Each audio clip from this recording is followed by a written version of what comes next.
Hello, everyone. My name is Yunming Xiao, and I'm glad to be here to present our paper, Conspirator SmartNIC-Aided Control Plane for Distributed Machine Learning Workloads. And this work was done during my internship at HP Labs, together with Diman, Aditya, Lianjie, and Puneet, and also my PhD advisor, Aleksandar. Okay, so I'll first go through some background and motivation, and I'll tell more about our system design, and go into the evaluation and conclude the paper. So first of all, as we all know, machine learning is very prevalent. We have seen it everywhere in our daily life, and we have ChatGPT, and we have AI for science coming. But what we concern more about is the machine learning training and inference. And as we notice, the current practice of machine learning training and inference has some features. First is distributed.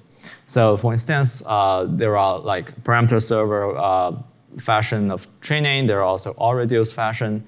And another practice is that the current machine learning training and inference rely on accelerators. For instance, the NVIDIA GPUs, which makes it the most popular company right now.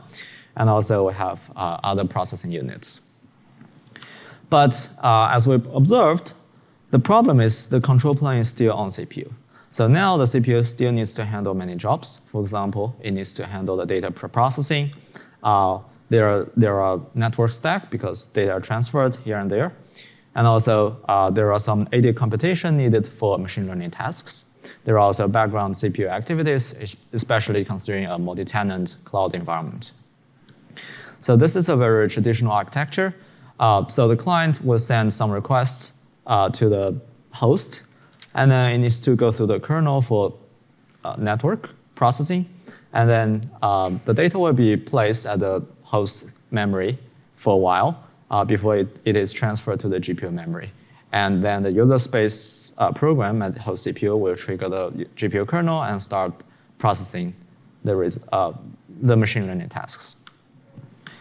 So one problem is that the high CPU utilization rate actually negatively impacts the machine learning performance as identified in previous study. So as a result, we have seen increasingly bottleneck, which is on the CPU. So CPU is not efficient to handle all these tasks. So one solution is surely let's minimize the CPU involvements. Ideally, we should remove any barrier. For example, we shouldn't have kernel there, and we can use some user space network stack, such as dbTK. Or more extremely, let's just remove the whole CPU from this processing. So we can use RDMA technology, where it allows the client to transfer the data directly to the GPU memory, so that it will not bypass the CPU. It will not go through the CPU. And this is architecture of the CPU bypass design. But we have identified one problem. It's that RDMA is incompatible with accelerator scheduling. So what that means is, here, as the client sends the data directly to the GPU memory, the client actually needs to first get a knowledge of where it can place the data at. So some memory pointers on the GPU memory. But if we consider a multi-tenant or public-facing environment, with this GPU direct RDMA, the client needs to determine where to put the data, assuming that we have actually multiple places for them to place the data. Okay. But unfortunately, the client cannot properly do so. The first reason is that there's network latency. So the client from a remote server cannot properly determine what's the status of the GPU instances. And also, there could be some security privacy issues that we shouldn't let the client to acknowledge the GPU status. So in that sense, we need to actually do some scheduling on the accelerator. And it is critical because we now have a variety of GPUs coming out accelerators. For instance, we have different GPUs, and they all have different performance. They have different capability and energy resources as consumptions. And the second is, as we are having more and more powerful GPUs, we actually have an increased demand of GPU virtualization and sharing. What I mean by that, for instance, here the x-axis represents the GPU percentage we assign to some machine learning task, and y-axis is the average training speed. And we can see that as we increase the GPU percentage, the share of GPU, it does not necessarily increase the training speed, because while that some machine learning tasks don't need that much of resources. So if we can have some GPU sharing, it would be substantially improve the resource usage. Okay, so this is one of our previous paper on published at MLSys 2022. And there we have proposed a GPU scheduling architecture where we use some technology from NVIDIA to slice the GPU resources, both in terms of memory resources and also computing resources. But still, to be able to do that, we need the host CPU to involve in this process. So we kind of the previous architecture was very similar to the traditional one, but it's just we have more fine-grained GPU resource allocation. So here, so the problem we're facing is, can we resolve both inefficiencies at the same time? So ideally, we cannot do that, but here, since we have SmartNIC, our insight is that maybe we can do something with it. Okay, so in this paper, we explore off-path SmartNIC, which is equipped with a general purpose SoC. So I want to say that we focus on off-path SmartNIC because it's much more easier to develop. And there could be some on-path SmartNIC can achieve the same thing, but we focus on off-path in this paper. And having this off-path SmartNIC helps to effectively bypass host CPU while enabling accelerator scheduling. So what I mean by that is, like, first, on the first line, it's the very traditional, it's the GPU direct architecture. So the client will be able to transfer data directly to the GPU. And this has very efficient CPU cycle usage, actually basically none, zero cycle, but it does not allow flexible scheduling. And the second line is we can still use RDMA to bypass CPU kernels and stuff, but the data needs to go through CPU, and then CPU later will copy the data to the GPU. This has some involvement of host CPU, but it does allow flexible scheduling. What we propose is that instead of using the CPU for this task, we can use SmartNIC, because SmartNIC can actually directly transfer the data from to the GPU using DMA. So now let's take more detail into our system design. So what we propose is Conspirator, a SmartNIC-Aided control plane, and this is the architecture of it. So we ask the SmartNIC SoC to provision a local buffer for incoming requests. And then we'll also have a scheduler placed at the SmartNIC to determine which fraction of GPU or which GPU instance should we use. And in this process, we can see that host CPU is not involved for any data transfer. Okay, so this is a procedure. So at the initialization phase, what will happen is that the host CPU needs to allocate GPU memories, and then it will send the pointers, memory pointers, to the SmartNIC. And the SmartNIC will surely set up RDMA connections with the client. And then at execution, the client will send data to the SmartNIC. And the SmartNIC will make some local scheduling decisions, like which fraction of data to transfer, and then it will forward the data directly to the GPU using DMA.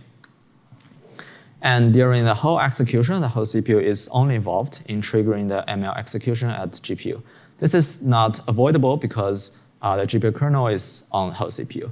And one exception is, I'm not sure if you heard, so recently there's something called converge card, where NVIDIA stitch SmartNIC and also A100 GPU together. But in that sense, it also cannot do very much scheduling because, well, it's already done deal. It's one SmartNIC with one GPU. But here we have more flexible scheduling. And later, the result will be returned through CPU. We do so because we want to minimize the changes on existing machine learning codes, where the whole CPU still gets the result. But it is noteworthy that it is possible to ask the SmartNIC to directly get the data, get the results. And this procedure is per client. In practice, SmartNIC handles concurrent requests from multiple clients. And for each client, the SmartNIC will provision a local buffer for them. Okay. So now let's talk about scheduling. Scheduling, we have modeled it as a mixed integer linear programming problem. This is the way it looks. Of course, we're not going to the details here. So in general, it is an NP-hard problem we have proved. And since it's NP-hard, we need a heuristic to approximate the optimal solution. Otherwise, it would be too much cost to do the scheduling. And I'm not going to talk about the scheduling details here, but some high-level ideas is that we split the GPU into fractions using NVIDIA MIG technology. And also, we have flexible GPU fraction allocation. We'll also ensure data privacy in our scheduling. So essentially, no two separate tenants will share the same GPU fraction. And also, we also consider potential migration of ongoing jobs. And in our implementation, we implement all the communication through NVIDIA Dhakal library.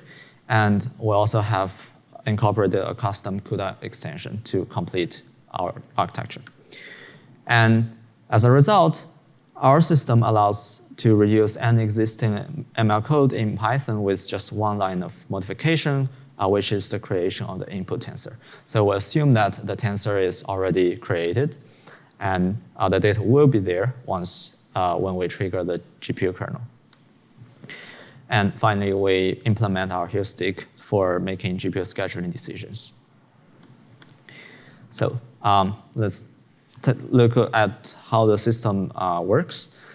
Our testbed includes a Bluefield 3 SmartNIC and also A100 GPU. And we compare against different architecture mentioned earlier. The first is the very traditional architecture, where we have a TCP server and the CPU handles everything. And the second is we use RDMA to transfer the data to GPU memory, or let's call it GPU direct for short. And the third is we use RDMA to transfer the data to the host memory. This is essentially Conspirator without SmartNIC. And finally is our architecture, Conspirator. And let's first look at the end-to-end duration. And well, as we can see that we have 4 different settings. And in a large batch size, especially when batch size is larger than 8, we can see that the 1 is the worst, the setting 1 is the worst, traditional architecture, and second is best. And we do know that in small batches, it looks like the TCP is actually better than the GPU direct, which is weird. Unfortunately, this is due to the current limitation of NVIDIA Dhakal library. It's not efficient enough. So technically, it should be the second setting should be always faster than the first setting. But unfortunately, the second setting does not allow accelerated scheduling. So we cannot consider it for now. So if we look at Conspirator and the setting 3, which is Conspirator without SmartNIC, we can see that Conspirator does outperform a similar setting without SmartNIC. And if we increase the background CPU load now to 80%, we can see that the performance gap between setting 3 and 4 actually grows when CPU is more intense.